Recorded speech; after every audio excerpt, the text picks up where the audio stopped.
Na cvjetnome polju gdje sunašće sja, sa taticom patkica šetati zna. Tu vidjela jednoć u zlatnome klasju gdje crven svoje mak. I patkica patka zapita papa, daj reci mi, molim te, reci mi sad, da li moći ću dostići crvene makove kar.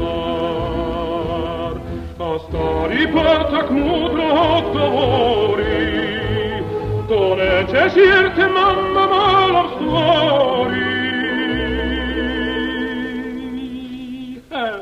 A dostići makove, to zbilja nije šala, jer ti si tako mala, jer ti si tako mala, i sad si naučila